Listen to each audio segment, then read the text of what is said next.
Good evening and hello, welcome everyone to the. I was going to drink then, but kind of went live. Welcome to the first Patreon live show, Ask Abroad of 2018. No matter where you are in the world, I hope you're having a good weekend. Go ahead and let us know where you're watching from on this fine Sunday. I don't know what day of the week it is. I've been a bit messed up the last few days.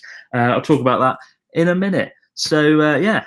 Welcome. It's going to be hard to top the last live show we did in December with Natsuki. That was a lot of fun, and we're definitely going to have to get him back on board. I think next month in February, I'm going to try and get him back on the show because it was just chaos, but it was a fun kind of chaos. But I hope you've had a good start to 2018 so far.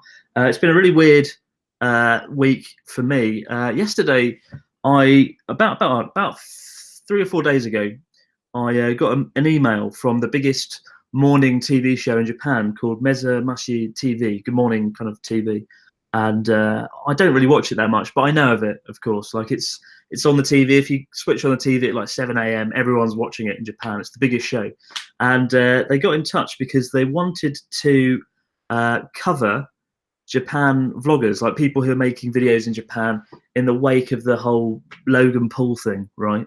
And they wanted to try and clear up the image of YouTubers in Japan and vloggers because they think Logan Paul might have tarnished it or something. So yeah, it was really weird. Yesterday I had a crew of about 5 people. We were crammed into that room there where I normally film, and we just sort of sat there and was answering their questions. Really odd thing. But if you're in Japan, or you can watch Fuji TV. I think it's going to be on at 7 a.m. on Tuesday, and I'm going to be filming on Tuesday with Ryotaro in this little temple in the middle of a mountain range in the middle of nowhere. But hopefully we can try and watch it because that could be quite an interesting thing to see. So check it out if you can. Yeah, it's there was a bit of a delay in Japan with the Logan Paul thing because obviously. Because Logan Paul's videos aren't in Japanese, a lot of people didn't really know what was going on. So it takes about a week for the Japanese news people to pick up what's going on in the West and then kind of translate it over and let everyone know. So there's a bit of a delay there, and I think that's why they ran this kind of story now. So yeah, hopefully I tidied up the image of YouTubers in Japan. Although it was a bit awkward. I was wearing my For Fuck's Sake t-shirt because I thought might as well try and plug the merchandise, right? Yeah, try and get that in there. Product placement in front of 1 million people. That's money. That's product placement you can't buy. Well, unless you have a staggering amount of money. But I had the Love Hotel cushion as well, and they came in and we're about to film, and they were like, "Yeah, probably don't have the Love Hotel cushion there, and probably don't wear the Fuck Sake t-shirt." And I was like, "Oh, yeah, you're probably right." Especially as it's mostly watched by kids and it's watched by a younger audience, so I don't think that would have been entirely appropriate, but I was tempted to try and get away with it. So that was a shame, lost opportunity. But what are you going to do? It was good though. It was cool. I did it in I didn't do it in Japanese. I did it all in English. The interview, because again, it's a choice between being an eloquent English speaker on camera in front of a big audience like that, or being, speaking Japanese in a language where I don't think I'd got my opinion across as well. So I went for the English option, the easy option. But there you go. I don't know. A lot of people in the comment section are saying, "Can you watch Fuji TV online?" I don't actually know. I don't really watch Fuji TV, to be honest. But probably I'll try and get hold of the clip. Hopefully someone will film it. Somebody out there. I should probably just go on Twitter at 7 a.m. on Tuesday and be like, "Can somebody film it for me, please?" But as soon as I got it, I'll show it to you guys. Anyway, let's see where you are watching from today. We've got Tokyo, Sweden, Pennsylvania, Worcester, Mississippi, Norway, Central Virginia, South Africa, Australia, and that is a lot of places. Bloody hell. It's so cool. Such a diverse range of places that I couldn't even imagine to visit. Like, I'd love to visit places like Pennsylvania. Love to go to Norway. I'm flying over Norway on Friday, so I'll look at it out the window, but I won't actually get to go there. But I'd love to go. I hope the Paul brothers get banned from entering Japan, says Daniel Jones. The fuckers don't deserve to go back there after what they did. Yeah, probably not. The whole Logan Paul thing was a bit of a crap start to the year, to be honest. Ironically, it's interesting, isn't it, how you take an event like what Logan Paul did, terrible thing, and then the ripple effect that has throughout the internet and throughout the world. Think of all the, it sounds cynical of me, right? But think of all the vloggers. If you go on YouTube and type in Logan Paul, whatever, think of all the vloggers who have made a staggering amount of money off of this whole terrible situation. You know, I was tempted. I mean, it sounds really bad, but you know, if you made a video about Logan Paul in the last week or two, you're going to get 1 million views, no problem whatsoever. Which is about, well, I don't know, could be about $1,500 to $2,000. So, you know, it's easy to see why people did it, but it's amazing, isn't it? That one event, this terrible event, ripples throughout the internet, throughout the world, and creates such a domino effect. But the reason I chose to stay away from it all is because I didn't want his name. I didn't want fucking Logan Paul's name anywhere near my YouTube channel, to be honest. As I said in the previous Patreon vlog, it's the thing that worried me about it was just, you know, all his younger fans seeing all the crazy shit he did, like, you know, jumping on the back of lorries, driving around Skiji Fish Market, or leaving dead fish on taxis, or throwing Pokemon balls at police officers. Probably not the best thing to do. But a lot of his younger viewers, the millions of people that watch him, probably saw that and thought, that's hilarious. Maybe I should do that. If I become a vlogger, I can do that. So that's the thing that worries me, the effect it could have in the long term. Anyway, I guess we'll try and get away from the Logan Paul topic now.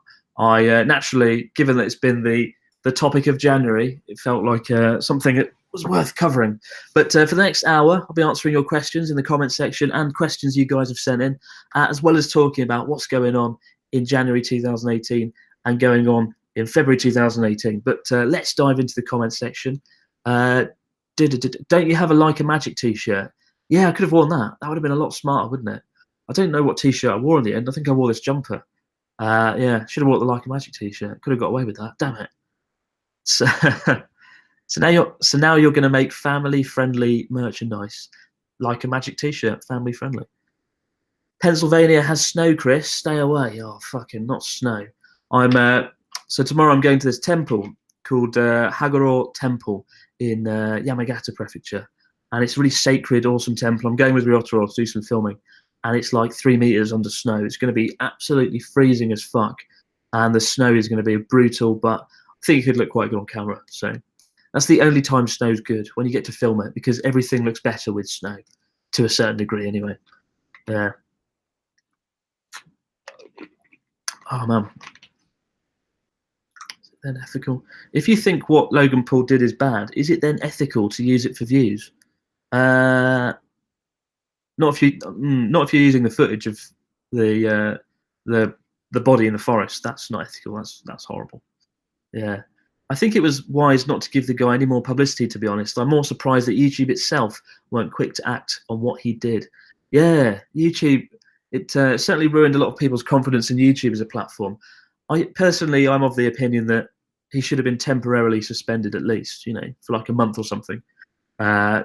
Because of what he did, you know, going in the forest and doing that. So I think he should have been suspended for a month. He wasn't. He got off pretty lightly, and he's going to make lots and lots of money, and he'll live happily ever after. So there's a sense there's not much justice after this event. I think that's another thing that pissed a lot of people off, right? No justice. We almost had snow, but it tanked with rain. Classic British weather. Yeah. God.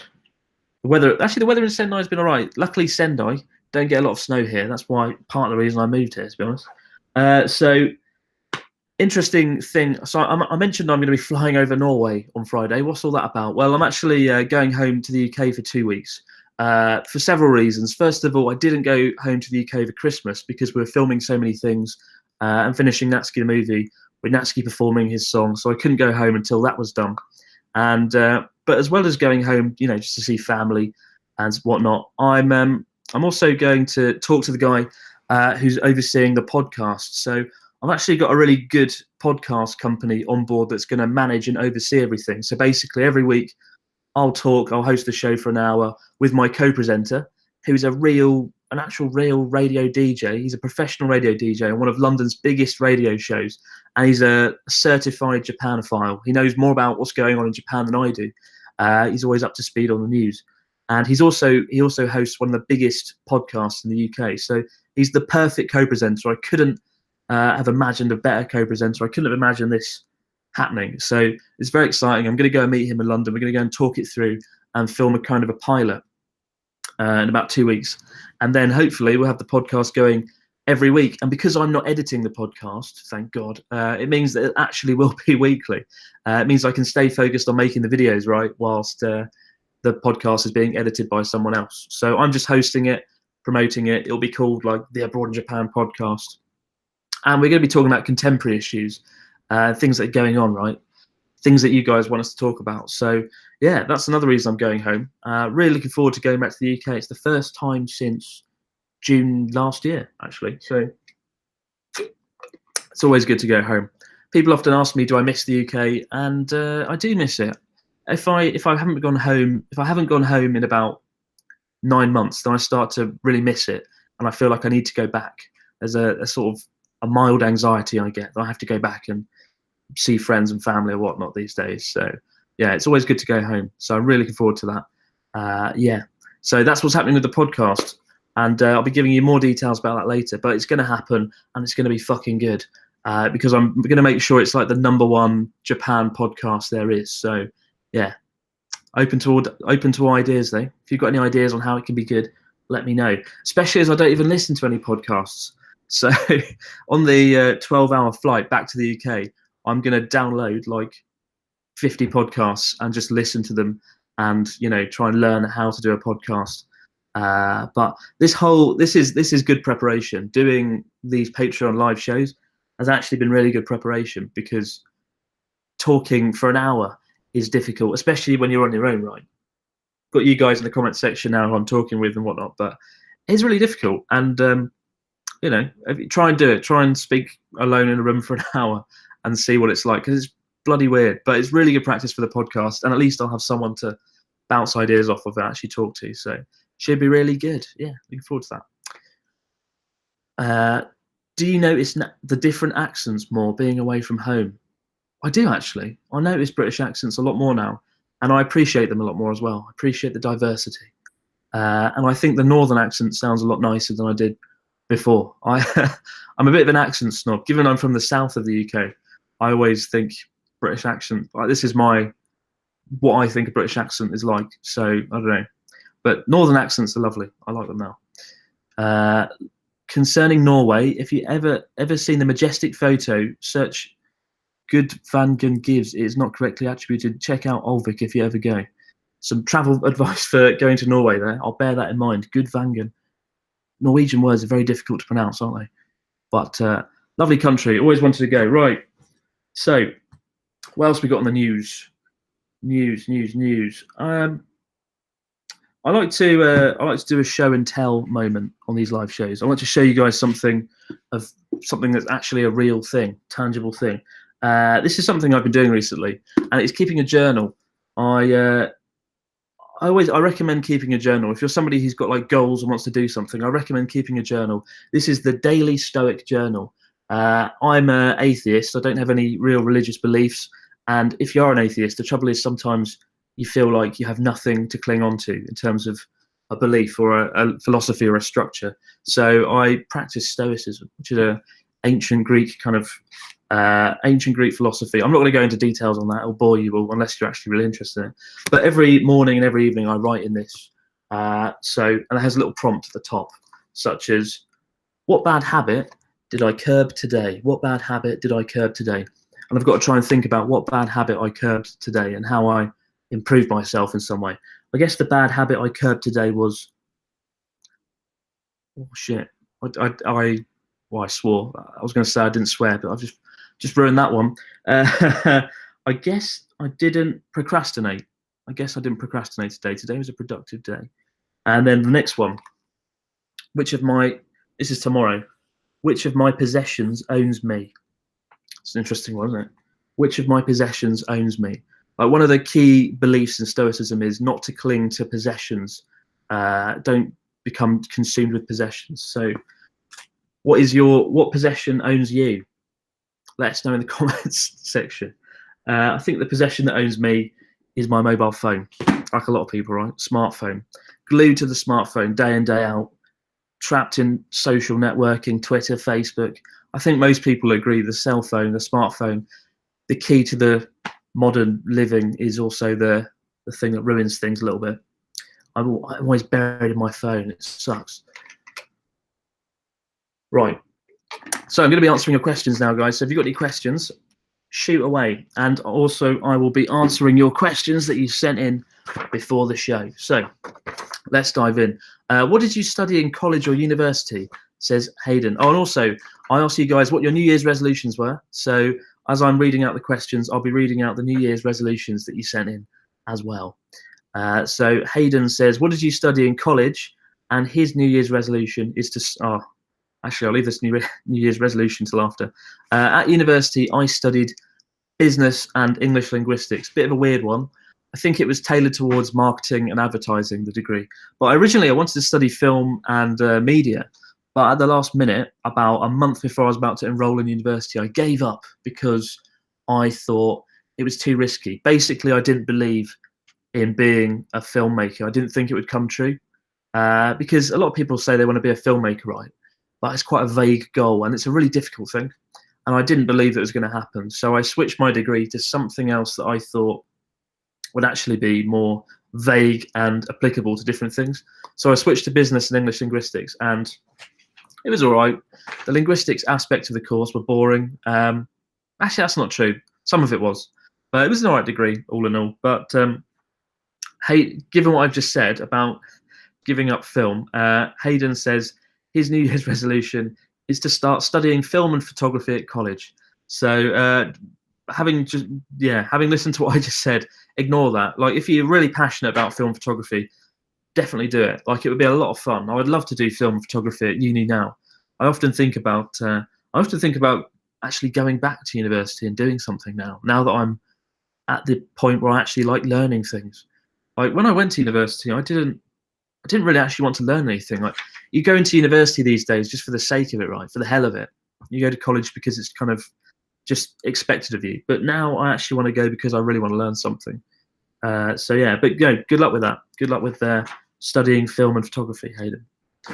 Should I take a year abroad in the UK or in Japan? Says Blueberry Mew. That's a good question. Where are you from? Blueberry Mew in the comment section. Where are you from? Because that is a key part to answering the question where you should stay out of UK and Japan. I think if you're from a Western country, like if you're from anywhere in Europe or the US or Australia, I think you'd be better off spending that year in Japan. Are you from Norway? Okay. If you're from Norway, I'd say Japan. I'd say go with Japan just because it'll be a lot more. I think you'll have a lot more cultural experiences in Japan than you would in the UK. Like things you would experience a really different way of living, and you'll see the world from a completely different perspective. The way of thinking, the language, the culture, it'll be a world away from Norway and the UK. So yeah, I'd say go for Japan. Although it'd be a bit more difficult, of course, a lot more difficult. But yeah, go for Japan. Yeah. And Christy Gollard says Japan would be cheaper than the UK. Yes, it would. Japan is actually quite a bit cheaper than the UK. So if you don't try and let money get in there. Don't try and let money kind of make that consideration. But in that consideration, but yeah, I think Japan. Would you ever go to Tokyo Disneyland? Says Laura. I've been to Tokyo Disneyland, Laura, and it's shit.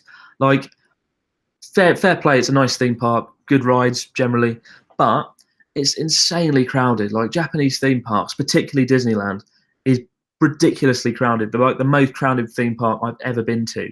And in the space of about 8 hours, I went on 3 rides. I spent about $70, $80 on me and my sister going when I took her there. And it was just the worst day of my life.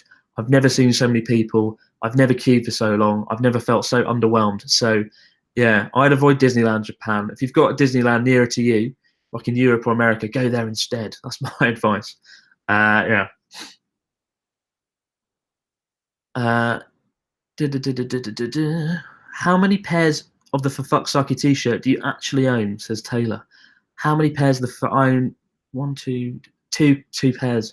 two pairs of the can't talk. Two pairs of the t-shirt, one in white and one in black. But I only wear the black for fuck's sake t-shirt because it hides my not so great figure. I always wear black, a bit like Simon Cowell or Ricky Gervais. Yeah, suits me better. And I can't wear white t-shirts because I'm not. I think to wear white you have to be quite physically fit because your body, your figure shows quite clearly. So yeah, I always go for black. And out of the Like a Magic and For Fuck's Sake t-shirt, Fuck's Sake t-shirt's my favourite. But I probably wear the Like a Magic t-shirt more often just because sometimes when I'm out in public or on TV, the For Fuck's Sake t-shirt isn't entirely appropriate. Although it's been a great conversation starter in going into Japanese bars. Whenever I go into a Japanese bar, the bar staff kind of make a comment about the Fuck's Sake t-shirt. So if you're coming to Japan, get the t-shirt and it'll be a great conversation starter. Anyway, enough of me plugging the merchandise. I don't know if you saw the new video, yesterday's video with Ryotaro. We went to the onsen resort and he laid into the merchandise. It was quite funny actually. He lost his marbles. He was pretty angry about me plugging the merchandise frequently. So if you haven't seen yesterday's video, check that out. Check out the furious Ryotaro and his attitude towards the merchandise. Oh dear. Gave my roommate the white one for his birthday. That's a nice birthday present. Actually, yeah, a lot of people have been sending me pictures of them giving the For Fuck's Sake t-shirt as a gift for like Christmas and birthdays, and it's really cool. It's awesome. Like, I long for the day where I'm walking through Tokyo or London or Norway or somewhere, and I bump into someone who's wearing the t-shirt, because then I'll be like, yes, I've achieved something. Yeah, so I'm hoping I actually bump into someone wearing it one day, and maybe, yeah, that'll be a magical moment. Probably unlikely though. We'll see. If you're ever in Tokyo, please wear the t-shirt, because if I see you, I'll be elated if I meet you and see you wearing the t-shirt, and I'll buy you like a drink or something.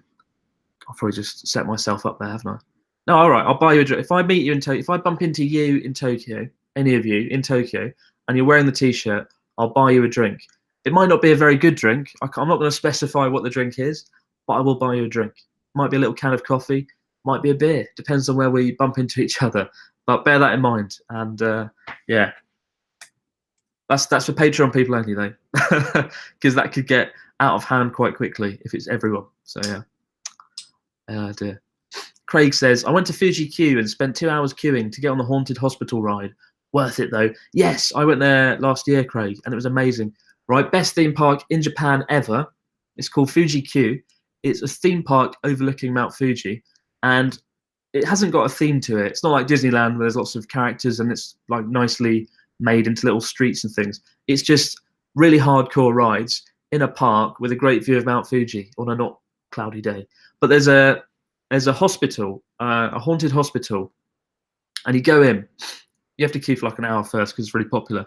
But you go into the haunted hospital in like a group of 30 people, and then you go off in your group of people. So I was with a friend. We went off in a pair, and we were wandering around the hospital together in between these dimly lit rooms that are really well made, up like a haunted hospital set or something. And you're walking around, and things are moving, and there's characters in there, like there's people in there dressed up like fucking zombies and stuff, hiding, and they burst out and they run after you, and it's fucking mental. I've never done anything like it. But me and my friend were walking down the corridor, and we saw like a zombie person acting as a zombie staggering down the corridor, and you had to go around them, you had to walk past them, and it was really creepy. They were walking really slowly, staggered at the side of the corridor, and I was like, shit. So I sort of, it's really weird, you know, they're actors, right? But at the same time, there's something quite scary about it, because you're in this dark room, you've got the emergency lighting going, and you've just got this person going, ooh, and whatnot. And just as I was going past him, he sort of sprung to life, and he was like, rah! And I was like, shit. And I like sprinted ahead and left my friend behind to die. And it was really, really quite fun, actually. I didn't think, I'm quite a cynical, grumpy person, but actually, even I was won over.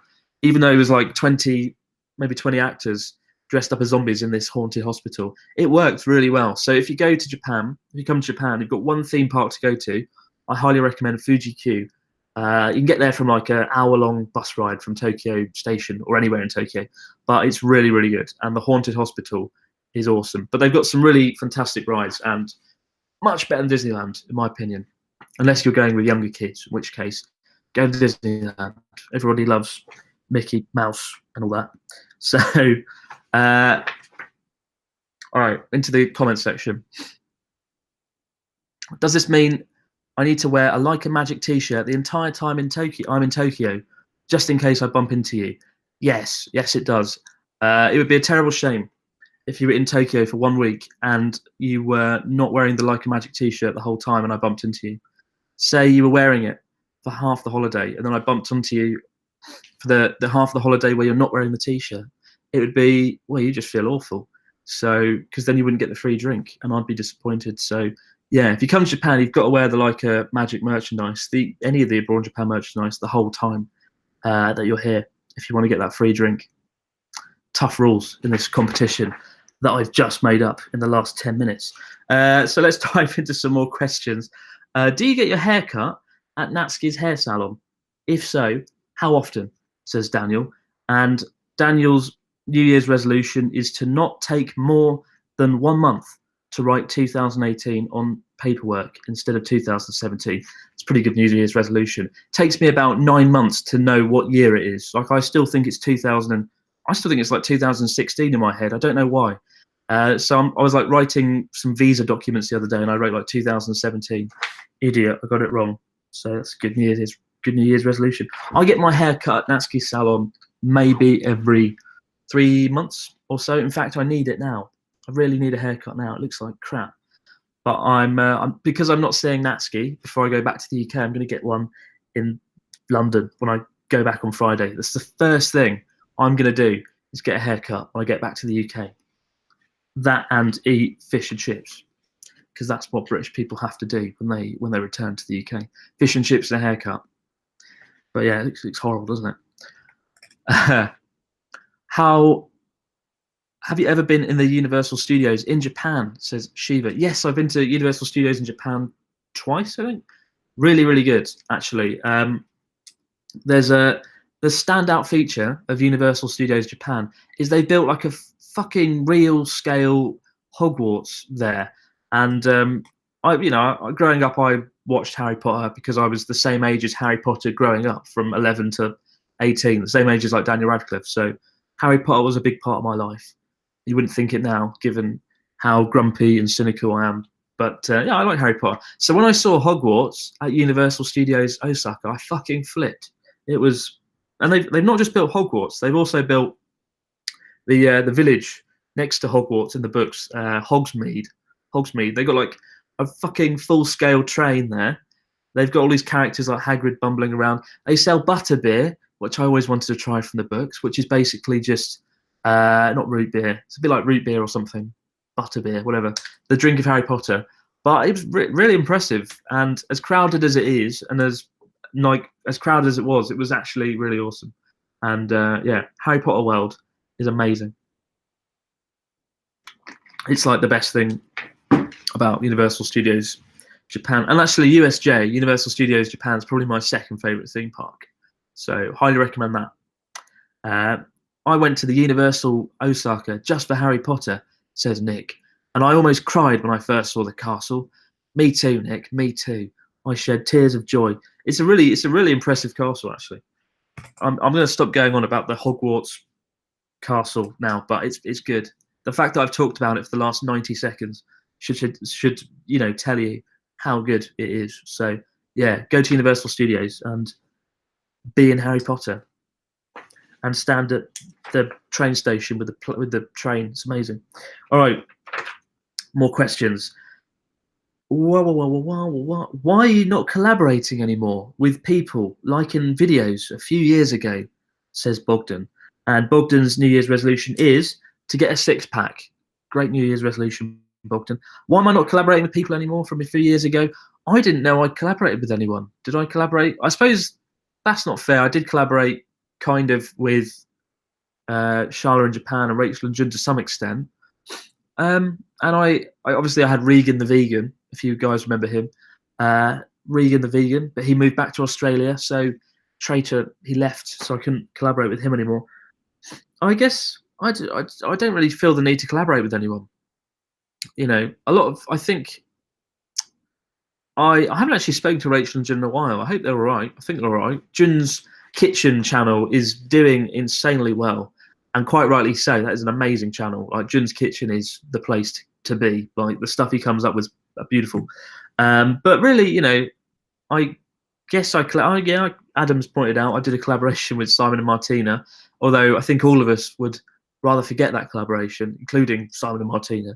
The live show from 2 years ago, most disastrous collaboration ever, not because of Simon and Martina, but because of the people that organised the disastrous live show, which is worth watching solely for comedic purposes, although we talked about that a few months ago, so we don't need to go there. But yeah, I guess I don't really like collaborating with people that much, unless there's a really good reason to. Like, even Joey, the anime man, is a good friend of mine who I often see every few months. I don't really know how we could collaborate in a way that works for each other. You know, I don't really know what we could do. So yeah, don't think I'll be collaborating with anyone really.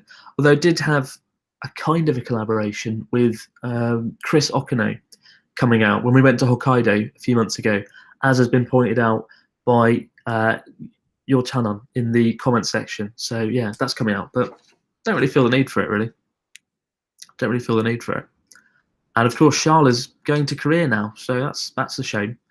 But Blueberry Mew says, please collaborate with Joey. All right, if you could think of a good video that I could make with Joey, let me know, because I'm all ears. I'm sure we could think of something. I would like to collaborate with Joey. He's a top lad. And yeah, I really like Joey. I'd like to collaborate with him at some point, but it'd have to be something good. Maybe some kind of sketch or something. In fact, the best collaboration I ever did was probably with Rachel from Rachel and Jun's channel, when we were on the phone call in the hate mail video about 3 years ago, having an argument about something, about party hats. That was a good collaboration, good example. But yeah, it's not on my list of things to do at the moment, really. Hey Chris, I have a question. During one of your traveling vlogs, you went to a sake factory, but I can't seem to find the video. What happened to it? Says the contractor. Yeah, I filmed a sake factory, but it wasn't interesting. It was really kind of boring. Like, they didn't really show us anything, so I couldn't make a video out of it. And I didn't think it was going to be interesting, me just drinking sake. Same with the whiskey, with the video yesterday, right? Where we went to the onsen with Ryota and I.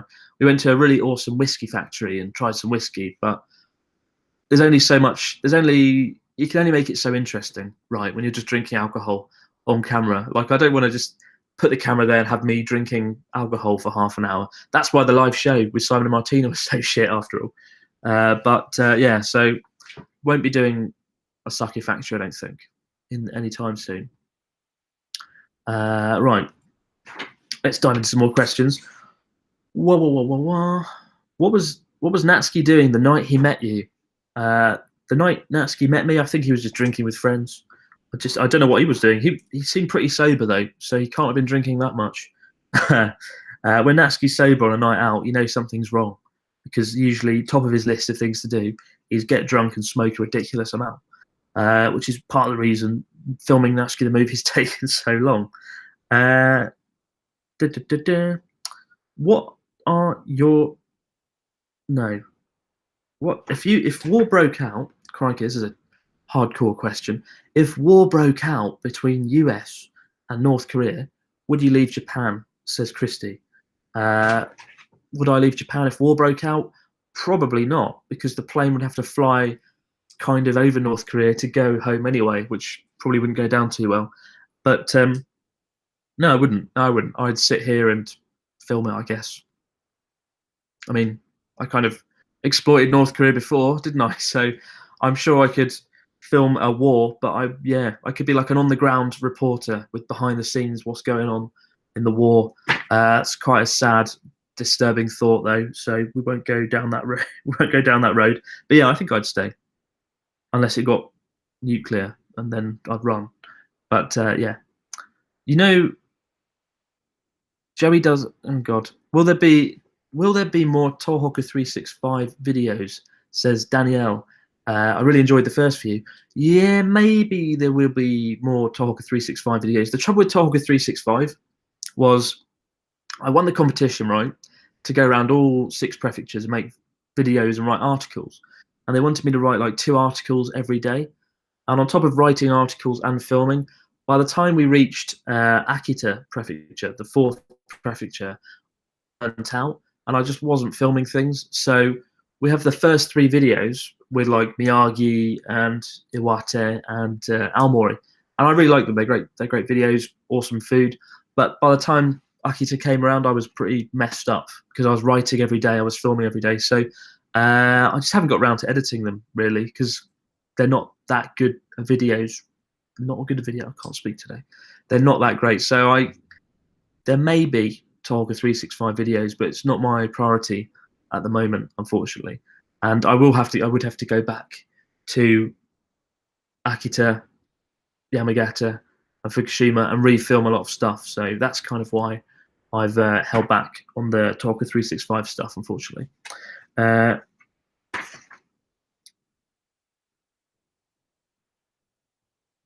It's a good question. Do you wear your t-shirts because you want to advertise them, or because you love the design so much? The reason I wear my t-shirts is because I love them so much, and I want to advertise them. So it's kind of a win-win, really. As I mentioned earlier, I pretty much exclusively wear black tops that look like that, with a blue jumper sometimes.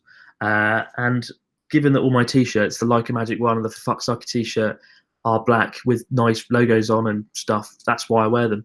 I don't really like wearing branded things, but I don't know, I guess the Abroad Japan merchandise resonates with me in some way. Like, I love the For Fuck's Sake phrase, and I love the 1980s retro art design and whatnot. So yeah, I wear them because I love them, first and foremost. The fact that they're being promoted as I wear them is just a bonus, really. So yeah, that's pretty much why.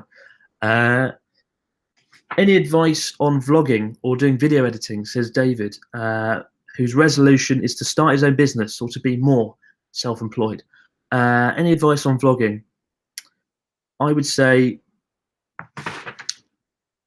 biggest piece of advice on vlogging is make sure when you're filming something, producing a video, you have in mind what it is you're teaching or entertaining people about.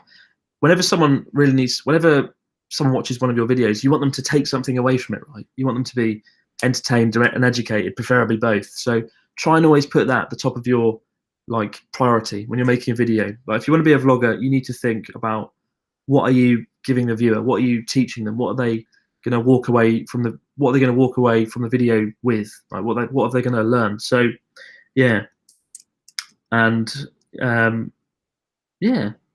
Make every second count as well. When you're making the videos, make sure every second is being spent entertaining or educating when you're making the video. But yeah, I guess another big news story this week was YouTube's changes to the partner program. I'm not going to bore you all with it now, but yeah, YouTube made some changes, but really don't let the changes that YouTube have made stand in the way of you making your own YouTube account. If you want to make a YouTube channel, don't let anything stand in the way.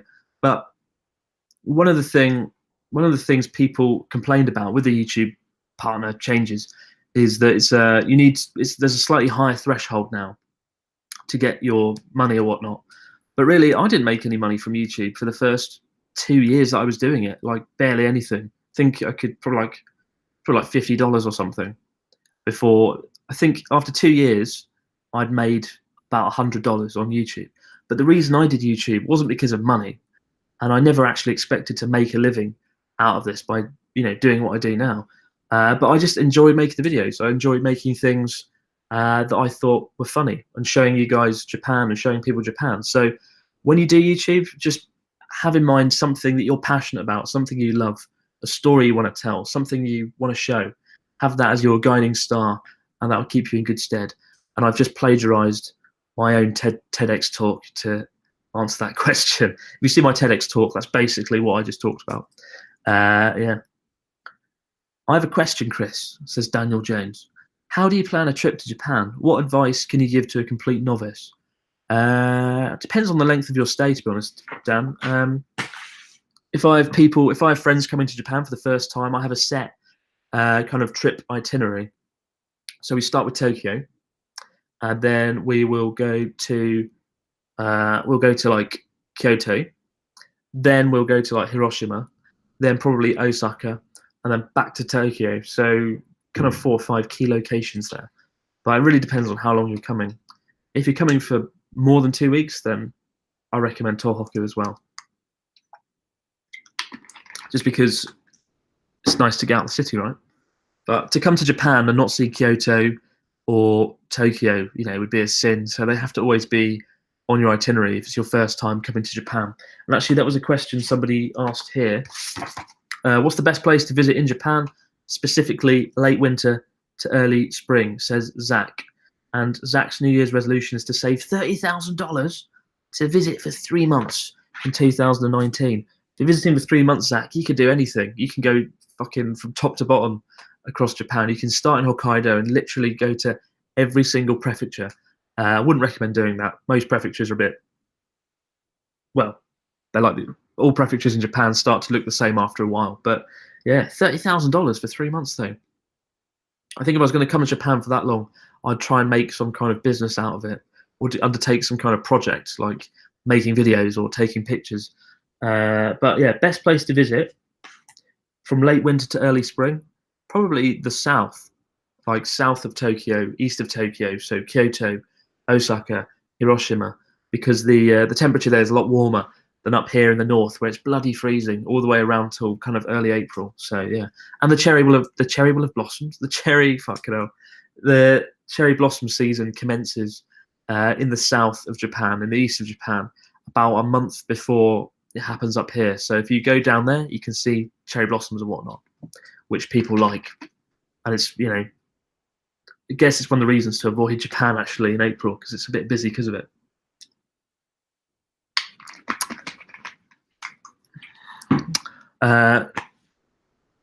Shiva says, "Could you tell a joke?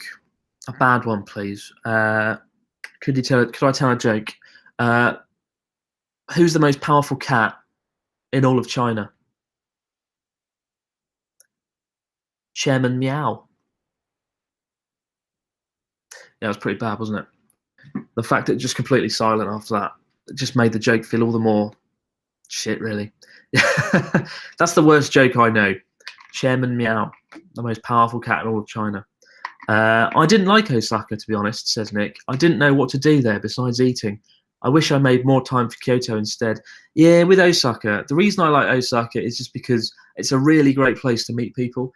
But actually, it's always been my favorite city, but I was there in October and I just felt it feels a lot more crowded now than it used to. It's become a lot more touristy now. So yeah, I don't know if I like Osaka as much as I used to, but the food's great. They've got Universal Studios, Hogwarts, and yeah, I guess it's the best place to meet people and have a good night out.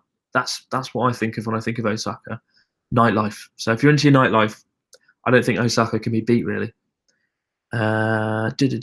Chris, I may be scheduled to go to Fukuoka in the near future. Have you ever been there? No, and actually that's another question that was asked is, what are some of the places you plan to visit this year that you didn't have a chance to visit in 2017? Kyushu and Fukuoka.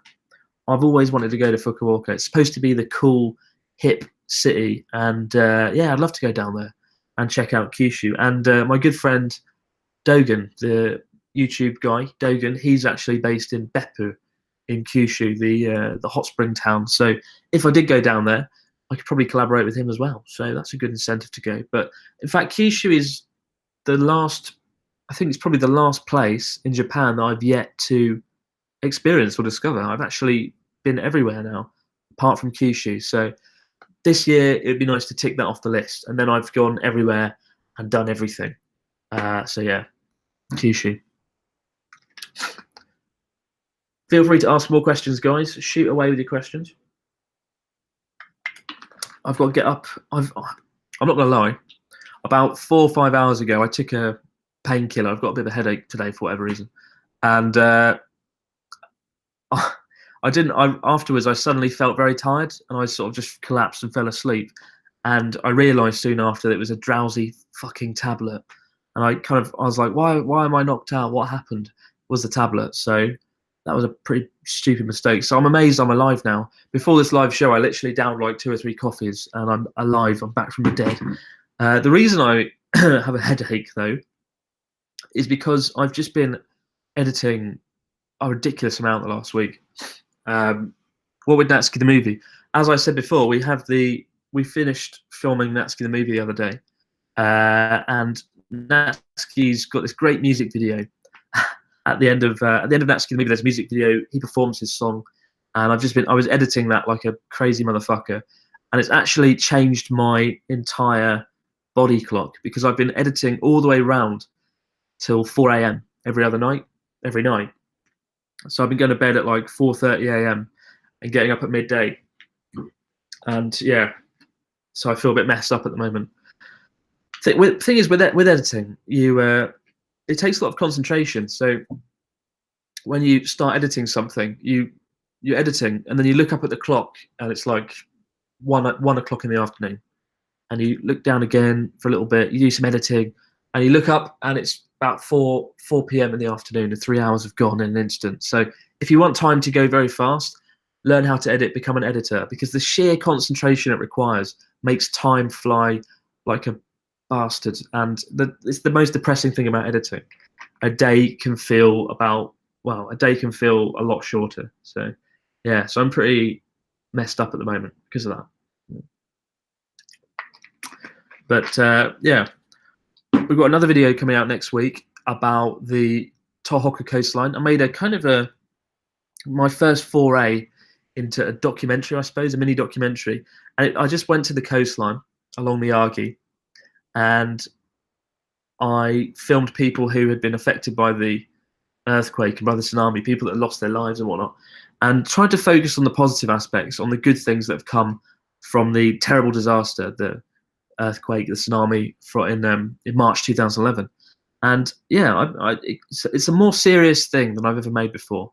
It's a lot more serious, but hopefully, I think it's quite nice. I think people will come away from it and see obviously a disaster isn't a good thing, especially given the number of people that were killed by it. But the only upside to this terrible event is the whole coastline along Miyagi and Iwate has had like $200 billion invested in it. So towns that were kind of degraded and old, that were washed away by the tsunami, have been rebuilt, redesigned, modernized, and are actually really nice. And the whole coastline is actually really nice now. It's got a really nice kind of exciting vibe to it. It feels rejuvenated and recovered. And so, yeah, the only good thing to come out of this terrible event was that. And so, yeah, I made a documentary about that, and that's coming out next week. So check that out.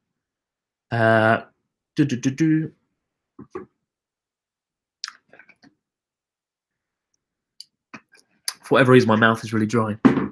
Hence why I keep drinking that water. But tomorrow I've got to get up at bloody 7 a.m.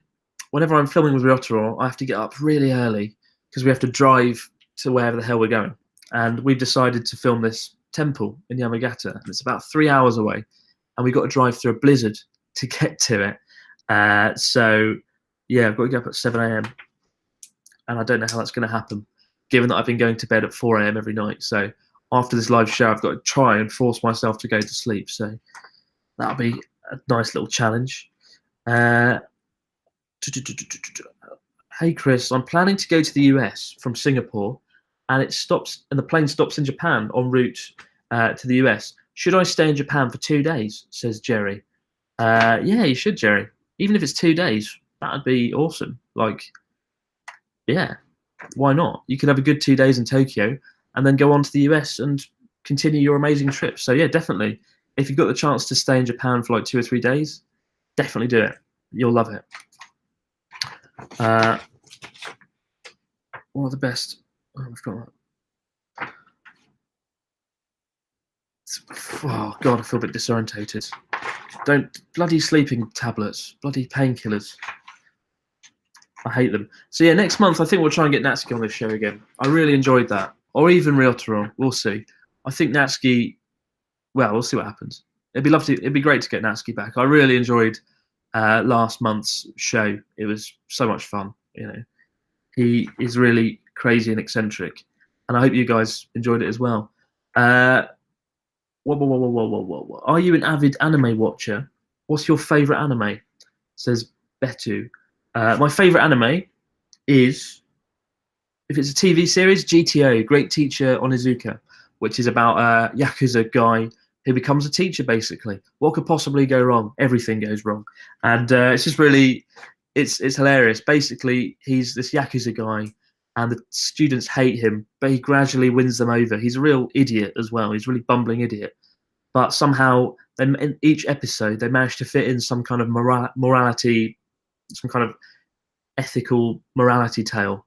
And it usually just involves Onizuka, Great Teacher Onizuka, beating the shit out of someone and being a Yakuza guy. So he tries to be this like moral figure, but really he just beats the shit out of someone and saves the day in every episode. So yeah, that's my favorite TV show. And my favorite Japanese film, anime wise, probably you put me on the spot there. I think it's probably Perfect Blue by Satoshi Kon, who's a fantastic Japanese director. He passed away, unfortunately, I think about 10 years ago. But he's got great works like Perfect Blue, Paprika, Millennium Actress. His films are, and Tokyo Godfathers, of course. His films are really good. Like I was always a bit of an anime snob, I guess, before I came to Japan. I wasn't really into anime that much. I thought it was a children's thing. But since watching Satoshi Kon and seeing his films, I realized that actually anime is amazing. It's one of the best art forms ever. Like you can really tell a story in anime in a way that you can't do in film sometimes. And obviously, if you've watched Satoshi Kon's work, you'll see his work has been not plagiarized, but a lot of his ideas, camera techniques, cinematography have been used by famous directors such as Christopher Nolan, for example, has used similar stuff, has borrowed elements. So yeah, Perfect Blue, I love Perfect Blue. That's it. Craig's just written, Perfect Blue is brilliant. Black Swan ripped it off so much. Yeah. And I watch Tokyo Godfathers every Christmas. Yeah. Black Swan was a rip-off of Perfect Blue, basically. So yeah, his work is amazing. And if you haven't seen Satoshi Kon's work, definitely check him out. Like he's probably like top of my Japanese filmmaker list. So yeah, he's awesome. But yeah, I should get into anime more. I've got Netflix recently. I discovered Netflix. What's Netflix? I looked at Netflix about 3 years ago, and it looked rubbish because there was nothing on it. And then last month I downloaded Netflix because of Black Mirror, the new season of Black Mirror, which I'm a big fan of. Although I feel like it's gone downhill over the years, or this season wasn't as good as the others. But anyway, I got Netflix because of Black Mirror, and it's the best $10 every month I've ever spent, I think, just because there's so much great stuff on Netflix now, and it's awesome just to be able to watch a film and not have to pay more money for it. So yeah, Netflix. I've not been paid by Netflix to promote it or anything.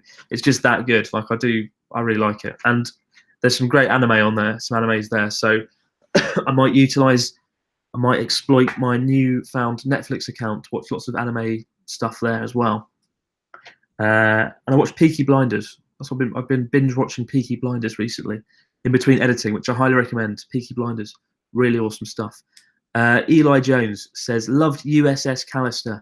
Yes, that was my favourite episode of the new season of Black Mirror. USS Callister was my favourite by far. It was really, really good. Like, that was a perfect way to kick off the season. The trouble with Black Mirror, I must admit, the whole Logan Paul thing felt like an unofficial Black Mirror episode. The way the whole event played out, like it's funny how Black Mirror has become almost a synonymous phrase with just anything that goes wrong in terms of social media in the modern era. Everyone just calls it like a Black Mirror style event, and the whole Logan Paul thing was a bit like watching Black Mirror unfold in reality, and worse, because not even the twisted mind of Charlie Brooker could think up the kind of shit Logan Paul did. Yeah. Psycho Pass. I'll check that out. Psycho Pass would be a great anime.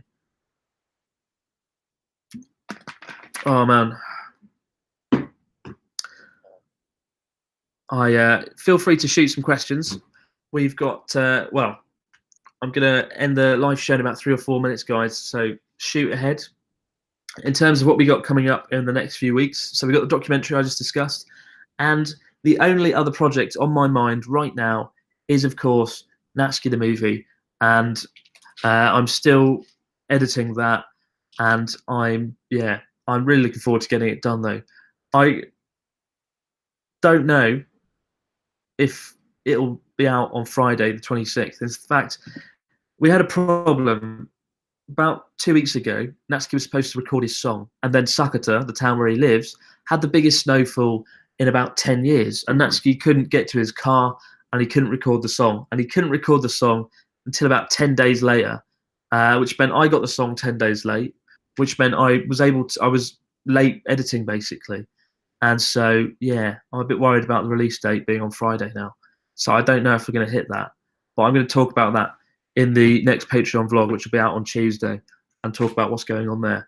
But that is my only priority now, is editing and finishing Natsuki the movie. And, you know, I've already apologized for delaying it twice. We delayed it once in September because we made it into something a lot more than it was originally intended to be. Originally, it was just Natsuki goes to the UK and does some silly shit, and it was going to be funny. And then it became a much bigger thing. And then we delayed it from Christmas because Natsuki wanted to write a song, and we only finished filming the song 3 weeks ago. So, yeah, I don't know. Natsuki the movie. It's been a wild ride. I've loved making it, but I feel like there's a lot of pressure on it now, right? There's a lot of pressure on it, and I've got to make sure it delivers. Otherwise, I'm going to feel awful. So, Natsuki the movie's stressing me out a bit at the moment, as you'd expect from a project of this size and scale. But yeah, I can certainly tell you this though: the ending is awesome. The ending with Natsuki performing his song with his band on stage, with clips of his trip, it came together beautifully. And the song is quite good. It's not like a song. It's not like Ed Sheeran level. In fact, it's not anywhere near Ed Sheeran level. I don't know why I even chose to compare it to an Ed Sheeran song, but it's a song that works, and it's a song with a story, and it's quite fun. So yeah, the ending to Natsuki the movie is going to be a lot of fun. Right, I'm going to dive into your questions now, guys. So I'm going to shoot through your questions. Feel free to message, exploit the last few minutes of the live chat. Write your questions, and we'll dive in. I'm so behind on Black Mirror. There's so many great episodes, but I don't have time. Make the time. It'll be the best thing you ever did. That said, the new season of Black Mirror, only half of it was good. The other half of it felt like it had just borrowed elements from previous episodes. So yeah, I think they've run out of ideas, or they've just not had enough time to write a decent season this time around. What's your craziest experience meeting a stranger, says Danielle. My crazy experience meeting a stranger was when I went to Nagano, which is a city in the Japanese Alps in the central Japan. I went there on my first New Year's Eve in Japan in 2012, and I went to 7-Eleven at about 9 p.m. and met some random guy called Tomohiro or Tomoko, can't remember his name, but he had a really cool hat on, and he took me under his wing, me and my friend. He took us under his wing and showed us around Nagano. We went to like 4 different bars. We went to a nightclub. It was amazing. Just meeting someone in a 7-Eleven and befriending them like that. It hasn't happened since, unfortunately. He was a pretty special guy, but that was one of my favorite memories, one of my craziest experiences. And then there was the guy at McDonald's. One time I went to McDonald's, and there was this guy who shouted at me because I was a foreigner. He shouted because he was overjoyed to see a foreigner in the middle of nowhere in McDonald's. I wrote an article about it called when rockstar foreigner status goes wrong. And I think if you Google it, you can find it, and I talk about it there. But yeah, this guy was in McDonald's, and he just went mental because he was like, wow, you're a foreigner. Rah, rah. I think he might have had something wrong with him, or he was just a ridiculous man. And I think it's the latter. But yeah, that was a pretty crazy experience. Check out the article that I wrote about it. When foreigner rock star status goes wrong is the name of it. Who's your favourite British comedian, says Nick. My favourite British comedian is Stuart Lee, and maybe closely followed by Charlie Brooker, who isn't a comedian, but he was a really good TV presenter back in the 2000s, and now he's the writer and creator of Black Mirror. So yeah, those two guys. And I love Ricky Gervais. I'll be a Ricky Gervais fan. He's a top man. What's your JLPT level? What's your Japan proficiency level? Probably around N2. I took N2 2 years ago and just failed it. So ever since then, I said I'm around N2, but I'm not actually N2. I'm certainly more than JLPT N3. I know that much because I've looked at the test. It was easy. So probably around that area. And I've been thinking about taking a Japan proficiency test this year. Probably won't happen, knowing me, but I'd like to. I'd like to give another shot to N2. I'm holidaying in Japan in 2 weeks with my grandma. Any recommendations? My recommendation, D, is crikey. What should you do? I don't know. It depends where you're going. I think she'll appreciate Kyoto more. I think if my gran was coming to Japan, the place that I would take her would be Kyoto, just because it's not as chaotic and loud and noisy and intimidating as Tokyo. It's got a lot more history, culture, and yeah, Kyoto. I'll take them to Kyoto. Take your grandma to Kyoto; she'll love it. There's lots of cool stuff there, and try and see some sort of geisha performance or some sort of cultural performance while you're there, or make something. There's lots of experience things going on now. Like you can have these experiences in Japan. These tour companies keep trying to get me to do it and make a video about it, but you can like learn how to make ramen. You can learn how to make a kimono. You can do all these different things while you're here in Japan, or like try sword fighting. Probably don't take your gran to sword fighting unless she wants to try that, unless she's a daring woman. But yeah, Kyoto is the place to go. Chris, I think I might have fluffed my interview on Jet. I wouldn't stop talking and cracking jokes because I was nervous. In case I have, can you recommend another method for teaching in Japan? I'm sure it went well, Holly. I'm sure your interview went well. I thought I fluffed my Jet interview, and I think most people do, to be honest. If you're talking and cracking jokes, that's a good thing, I think. They'll see that you're eccentric and talkative and happy. But if, for whatever reason, you don't get onto the Jet program, Interac is another alternative, and Interac is almost just as good as Jet, to be honest. And in fact, on Interac, you can even choose where you get placed as well, which you can't on Jet. So look up Interac, and it's a lot easier to get on Interac. The pay's almost as good, but yeah, Interac, go for that. Natsuki the movie is the most anticipated film of 2018. Going to get the popcorn in and watch it with my mum. She loves you guys. Excellent, Craig. Glad to hear it. Hopefully it delivers. Hopefully your mum will enjoy watching Natsuki do an indoor skydive and put some weird Snow White and the Seven Dwarfs figures on a wall in front of the Eiffel Tower, which is one of the things he did, amongst many other ridiculous things. When is the best time to go to Japan, says Daniel. Daniel, have you not watched yesterday's video? That was the first thing I said. If you watched yesterday's video, I covered that. But best time to visit Japan is from late September to mid-November. The climate's perfect, the autumn colours are wonderful, and it's just everyone seems to enjoy it, because the winter in Japan, nobody likes the winter apart from people that can ski. Yeah, check out yesterday's video though. I cover it there. Egg Mobile 123, good name, says put Natsuki's song on iTunes. Yes, that's another reason. Actually, that's another reason I don't think we're going to hit Friday the 26th, because Natsuki has insisted that I put his bloody song on iTunes, and I don't think the song is good enough quality to go on iTunes. I mean, who am I to judge? There's a lot of stuff on iTunes that probably isn't what I expect to be iTunes quality, but Natsuki wants me to put his song on iTunes and make an album cover for his song as well. He's like a real diva. Working with Natsuki is like working with Nicki Minaj or someone, the real diva. He takes lots of, he keeps giving you these requests to do things. You have to do loads of stuff for him. So he's a bit of an annoying man. But yeah, so I've got to try and work out how to put his song on iTunes. That'll be fun. Oh dear. You should become a narrator, please. Your sarcastic narrations are the best, says Brett. Well, Brett, the podcast will be the closest thing to that. So, what day is it today? Today is the 21st. So the first podcast, we're recording it on February the 14th, I think. So if it goes well, it'll be out a few days after that. So only just under a month till the first podcast, and then your dreams of hearing my awful voice more than usual will finally come true. D Saunders. I'm taking my grandma to Tokyo, Sendai, Aomori, Akita, Matsumoto, Takayama, Nagoya, Osaka, Hiroshima, Kyoto, and to name a few. To name a few, I don't think you could see any more of Japan if you tried. That is a really good itinerary.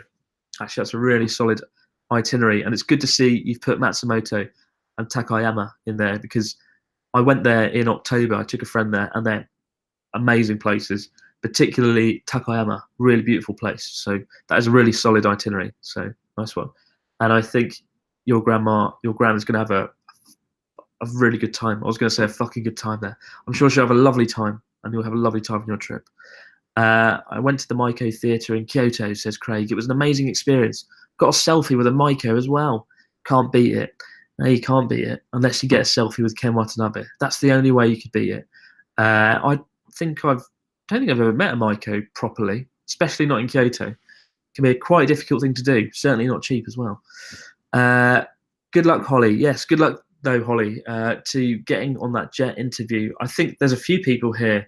I know there's quite a few people on Patreon who have applied to Jet this year, and I get so many people these days messaging me on just through my Gmail and through Facebook, asking me for advice and tips on the Jet program and saying they've applied.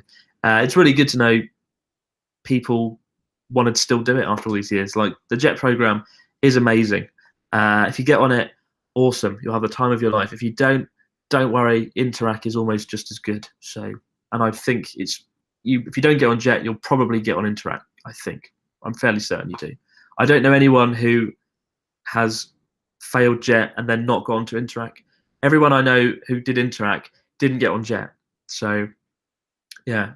That's not because the bar is low for Interac. It's just because I think if you've applied for Jet and you don't get on it, it's so the people at Interac, they're quite impressed by this because it shows that you really do want to go to Japan. So, yeah, don't worry about it if you don't get on Jet. It won't be the end of the world. Do you have a fan mail address? No, I don't. Not yet, anyway. Still working on the fan mail address. And even then, I still feel guilty receiving fan mail. About a year ago, when Natsuki and I had I think we made our first and only fan mail unboxing video. I feel guilty, these lovely people. Some of you guys I know here in the comment section sent stuff, actually. I felt really overwhelmed with happiness and kindness. And I don't know. I felt guilty, almost just like a sense of guilt. Having all these lovely boxes come through from nice people around the world. We've got people all around the world sending boxes. So, but I don't know if I can carry that guilt anymore if I give out another fan mail address. So, but I'm sure I'll come up with one in the next few months. I've got a PO box address in Tokyo opening soon, and I think that's where you can send stuff, but that'll be later on down the line. But for now, guys, I think we'll better call it an evening, especially as I've got to get up in a few hours and travel with Ryotaro to the other side of Japan, battle through a blizzard, climb a mountain, and eat vegan cuisine in a temple, and then sleep in a temple. That's literally what we're doing tomorrow. So that's going to be fun. I think it'll be fun. It's just me and Snow don't get on very well, especially as I don't have any boots. It'll just be me slipping and sliding around like a dickhead for an hour. But I'm looking forward to it. And then off to the UK. Can't wait. And so there'll be an update on Natsuki the movie and what's going on there on a Patreon vlog on Tuesday. So hold out for that. But if we don't hit the Friday deadline, the Friday release date, I am really sorry about that. I felt a real sense of guilt the last few days about that. It's my fault for setting a deadline, really, that, I don't know, I guess it wasn't realistic. Even I constantly underestimate the amount of time that it takes to edit things, but really this time it was the snow. Sakata has got completely buggered by the snow, and that's why Natsuki recording was late and whatnot. But yeah, it's amazing how the weather can have a echo effect like that and ruin my plans. But yeah, but whatever happens, it'll be out bloody soon. We've got one more video before it comes out, and then it will definitely be out. And I'm pouring all my time and energy into finishing it. But I'm really excited to get it done. Like, I'm really excited to have Natsuki the movie done, and then we can move on to the next big project, whatever that may be. Open to ideas there, guys. But anyway, we'll wrap it up there now, and maybe I'll do some sort of live thing with Ryotaro tomorrow or the day after. So keep an eye out on Twitter or Instagram. I might do a little live thing with Ryotaro. But have yourselves a great Sunday. Have a great start to the week, wherever you might be in the world, guys. And thank you for joining us. And Nom T has pointed out my previous comments about the snow ruining our deadline. He's called it a snowball effect. Laugh out loud. Yeah, it's a good analogy for what it is. A snowball effect, a shitty snowball effect. But yeah, Natsuki the movie. Still got to work out what to call it on YouTube as well. Because if I call it Natsuki the movie, I don't know if many people are going to click on it because it's so vague that only people that really know Natsuki and this project will click on it. So I've got to think up a title like, oh my God, you won't believe this, fucking laugh out loud as the title, and then loads of people click on it and people will watch Natsuki the movie. Open to ideas there as well. But anyway, guys, many thanks for watching. I'm now going to go and throw myself into bed, and I will see you in the week. Thanks for watching, guys. And again, next month, hopefully, I'm going to try and get Natsuki on board for this live show. So that'll be fun. Something to look forward to. Have a great week. Have a great, can't talk. Have a great week, guys. See you later. Godspeed. And yes, there we go.